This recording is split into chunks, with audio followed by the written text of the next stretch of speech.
सदगुरु सुखराम जी महाराज ने धिन्न हो धिन्न हो धिन्न हो। राम राम सा। आज से हम महाराज का बहुत ही गहरा विषय ध्यान समाध इस पर चर्चा प्रारंभ करने जा रहे हैं। सभी मेरे श्रोता भाई बहनों से मेरी गुजारिश है कि अर्थ करने में आपको समझाने में काफ़ी त्रुटियां हो सकती है। महाराज ने भी कहा है, महाराज ने हमारे लिए कहा है, हमारे जैसों के लिए कहा है, सुन जो मैं निर्दोष हूँ, घाट बाद जस हो। महापुरुष की वाणी का अर्थ समझाना मेरे जैसे छोटी बुद्धि वालों के लिए बड़ा कठिन कार्य है। केवल हम कोशिश कर सकते हैं और कहाँ तक हम हमारे कोशिश में कामयाब हुए ये तो आप ही बता सकते हैं,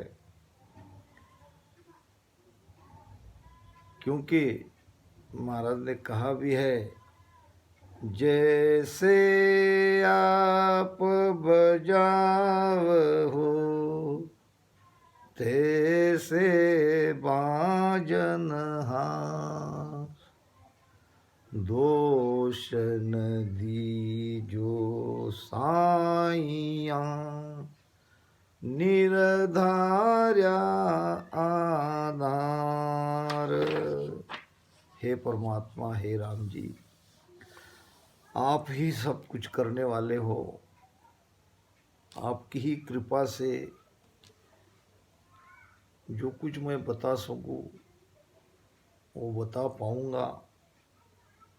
जैसे आप बजाओ हो तैसे बाजनहार, बजाने वाले आप हो। मैं तो केवल एक बाजा हूँ जिसे आप ही बजा रहे हो। दोष न दीजो साइया निर्धार्या आधार, तो मुझे कोई दोष मत ही देना। आइए ध्यान समाध को प्रारंभ करते हैं। मिलिया जाय अरूप सु, सुख सागर के माय, जा पूता सुख राम कहे, जामन मरणो नाय। सभी भक्ति करने वाले एक ही उद्देश्य लेके भक्ति करते हैं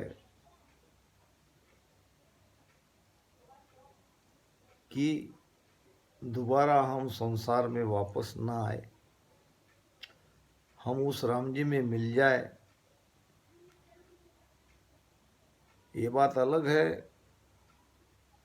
कोई बिरले वहाँ तक पहुँच सकते हैं। मिलिया जाए अरूप सु, अब अरूप को अरूप ही मिलेगा, निराकार को निराकार ही मिलेगा। अरूप को रूप नहीं मिल सकता। रूप है माया और अरूप है ब्रह्म परमात्मा राम जी। अब उस अरूपी परमात्मा को मिलने के लिए ये रूप के यानी माया सदृश किसी भी पदार्थ का वहाँ तक पहुँचना असंभव है। फिर हमारे शरीर में ऐसी कौन सी वस्तु है जो माया से परे है? पहले तो भीतर में खोजो, वो कौन है? तो उत्तर मिलेगा हमारी आत्मा निर्लेप है, माया से परे है, गुणों से परे है, तत्व से परे है। तो जाहिर है ये आत्मा ही परमात्मा में मिल सकती है और दूसरी कोई चीज़ परमात्मा में नहीं मिल सकती। जब बात ध्यान की आती है तो ध्यान करते करते जब भेद से ध्यान करते हैं तो ध्यान से कौन किसे कहाँ मिलता है ये देखना जरूरी है। इसके लिए समझना पड़ेगा पहले हमको ध्यान के महत्वपूर्ण घटक है 4।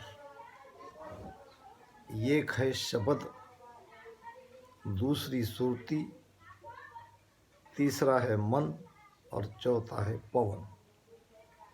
ये 4 बातें ध्यान में महत्वपूर्ण है। महाराज ने कहा भी है सूरत शब्द वियोग, मन पौना न्यारा रहे, और चारू मिलन संजोग, भगत जोग या सुख है। 4 चीज़ें अगर इकट्ठी हम मिलाते हैं और राम राम करते करते जब ये सुरती शब्द और मन पवन ये चारों इकट्ठे मिले हुए रहते हैं, जुड़े हुए रहते हैं, तो ये भक्ति योग सद जाएगा। उस अरूपी परमात्मा को हम पा सकते हैं, उसमें हम मिल सकते हैं। अब कौन मिल रहा है तो इसके लिए पहले समझना पड़ेगा सुरती को। सुरती क्या है? सुरती वैसे तो एक हमारी आत्मा की ही अनुभूति है, मगर उसे आत्मा भी नहीं कह सकते। हाँ, आत्मा का भाव वो जरूर दर्शाती है। और सामान्यता जब हम इस धारा में नहीं आए थे या हमने भक्ति करना प्रारंभ नहीं किया था तो ये सुरती मन के साथ संलग्न होके संसार में विषय सुखों में लगी हुई थी। क्योंकि एक सामान्य व्यक्ति को सुरती और मन को अलग करके समझना बड़ा मुश्किल है। वो तो एक ही मान के चलते हैं और हम भी मान के चले आ रहे थे, मगर आज इस धारा में आने पर यह पता चलता है कि हमारा मन अलग है, हमारी सुरती अलग है। कबीर साहब कहते हैं सुरती फंसी संसार में, ताते पड़ गयो दूर। ये सुरती संसार में फंसने से, मन के साथ लगने से हम परमात्मा से बिछड़ गए, परमात्मा से दूर चले गए। अब उपाय क्या? सुरती बांध स्थिर करो, आटो पोर हजूर। अब सुरती को बांधो, सुरती को स्थिर करो। अब सुरती ऐसे बंधी नहीं जाती, क्योंकि मन की चंचलता है ही, मन भटकता है और मन सुरती को भी ले जाता है और आदि अनादि से सुरती मन के पीछे चल रही है। तो अब वहाँ से उसको वापस लाना ये बड़ा कठिन है। उसको स्थिर करना है, उसको बांधना है, तो उसको इस घट में ही बांधना पड़ेगा। ध्यान करने का यही एकमात्र कारण है। तो सुरती संसार में फंसी है, उसको संसार से बाहर निकालना है, विषयों से बाहर निकालना है, तो उसके लिए चाहिए शब्द। अब शब्द क्या है? शब्द शब्द सब कोई कहे, सो तो शब्द विदे, जिब्या पर आवे नहीं निरख परख कर ले। तो शब्द कोई 52 अक्षर का खेल नहीं है। शब्द तो एक सदगुरु मेहर से घट में प्रकटता है। जब वो अकबक प्रेम हमारे घट में आ जाता है, उसी क्षण सदगुरु कृपा से ये सत्शब्द प्रकटता है। और जब ये शब्द प्रकटता है तो ये सुरती मन का संग छोड़ के शब्द के साथ लग जाती है। अब ये सुरती शब्द का मेल हो गया। वेद से भजन करने पर आप सबको इस बात का पता है ही। फिर रहता है मन, तो मन की तो आदत है बाहर भागने की, तो मन को श्वासा में लाके सुरती शब्द के साथ अगर हम सांसों सांस में प्रेम पूर्वक विश्वास के साथ और करुणा करके ये राम राम सुमिरन करते हैं, तो ये चारों सुरती शब्द मन पवन इकट्ठा ध्यान में रहेंगे। और कहाँ तक रहेंगे? जब ये सुरती उस आत्म तत्व में विलीन ना हो जाए। सुरती ही उस आत्म तत्व में विलीन होगी। तो यहाँ अगर देखें तो ये सुरती हमारी आत्मा में मिलती है। आत्मा ही अरूप है और वही बाहर में परमात्मा है। तो मिलिया जाए अरूप सुख। सुरती हमारी जब धीरे धीरे धीरे धीरे ध्यान के द्वारा एक एक स्थान को पार करते करते सारे ताले को खोलते खोलते नियंचर के आधार से जब हम 10वें द्वार के परे जाते हैं तो वहाँ आत्मा का दिव्य प्रकाश दिखाई देता है। और अनंत बाजे वहाँ बजते हैं। ध्वनिया तो वहाँ है, साथ में दिव्य प्रकाश भी है और वहाँ आनंद भी है। तो वहाँ जब जाके सुरती हमारी मिल जाती है तो वही पद है सुख सागर। तो हमारी ध्यान की यात्रा प्रारंभ कैसे होती है? प्रारंभ होती है कान के द्वारा।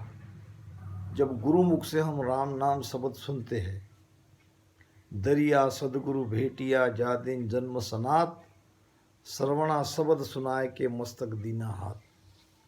सुखराम जी महाराज भी कहते हैं, श्रवण रसना क्वाही हो, एक मास पदराई हो, कंठ शब्द पक एका हो, हृदय मास बसे का हो, नाभि में पद आया हो, बरस द्वादश गाया हो, जहाँ शेष नाग घर जाग्या हो, वहाँ एक मास दिन लाग्या हो, पिछम देश में आया हो, वहाँ जन बहुत दुख पाया हो, सुरग 21 छेक्या हो, जानेगा जन देखा हो, मेर दंड जा घाटी हो, ऐसी औरन बाटी हो, अड़ा पिंगला जागी हो, अनहद नौबत बागी हो, 4 मास जुग झुंझिया हो, तब घर आदू सूझिया हो,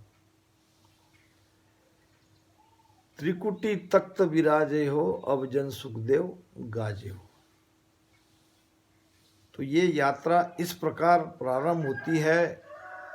राम सब